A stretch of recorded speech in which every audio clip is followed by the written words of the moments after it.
Welcome to The Explainer. You know, we use them every single day, but have you ever really stopped to think about what's going on inside your phone, or your laptop, or even the gas pump? Well, today, we're going to pull back the curtain and break down what a computer actually is, from its most ancient roots all the way to the artificial intelligence that's changing our world as we speak. So let's start with a really basic question, because the answer is probably way broader than you think. You see, it's not just the thing on your desk or in your lap. It's your car, your microwave, your smartwatch. They're all computers. So what exactly is the thread that connects all of them?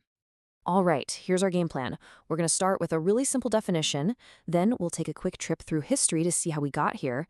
We'll look at how computers think, meet the brain of the whole operation, understand the difference between system and application software, and finally, we'll peek into what's happening right now with AI. Okay, let's kick things off with that first big question. It's time to get on the same page and really nail down the big picture of what a computer truly is. You know, at its absolute core, this is it. This is the definition that fits every single computer out there. It's all about one thing: data. Taking it in, doing something with it, saving it, and then spitting it back out. That's the fundamental job of any computer. Now, here's where it gets kind of mind-bending. When you look at a photo on your screen, you see a face, right? A computer doesn't. It sees a massive, long string of ones and zeros. That's it. This language, called binary, is basically just on or off. And somehow, from that incredibly simple two-digit system, every movie, song, game, and website is built. It's wild. And every computer has two halves that make up a whole. You've got the hardware, that's all the physical stuff you can actually touch, the keyboard, the screen, the chips inside. Then you have the software. That's the set of instructions that tells the hardware what to do. Think of it like this. The hardware is the piano, but the software is the sheet music. You need both to make music. So now that we know what a computer is, let's jump in a time machine. The story of how we got from these massive, room-sized machines to the powerful little things in our pockets is just an incredible journey. And you know, the idea isn't even new. This guy, Charles Babbage, is called the father of the computer because he was designing a programmable machine way back in the 1830s. I mean, that's before electricity was common in homes. He was laying down the concepts for a machine that could follow instructions. A true visionary, totally ahead of his time. So the evolution of modern computers is usually broken down into 5 distinct generations, and each generation was sparked by a huge technological leap. We started with these big, hot, unreliable vacuum tubes, then moved to transistors, then crammed a bunch of those onto integrated circuits, then perfected the microprocessor, and that brings us to today, the age of AI. And to really put that progress into perspective, just look at this comparison. The ENIAC, one of the first computers, took up an entire room. It weighed more than 27 tons. And now, well, the smartphone in your pocket weighs a few grams, and it's millions of times more powerful. It's absolutely staggering. So whether we're talking about that 27-ton beast or your tiny smartphone, how do they actually, well, think? It turns out they all follow the exact same, really simple 3-step logic. It's called the IPO model. That stands for input, process, and output. That's it. You give the computer some information, it does something with that information, and then it shows you the result. This fundamental flow applies to everything a computer does. Let's use the simplest example possible, a calculator.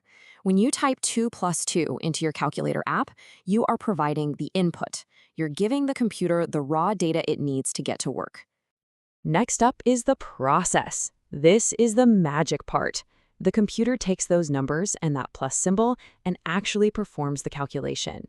It's thinking, it's doing the work behind the scenes. And finally, you get the output. The number 4 pops up on the screen.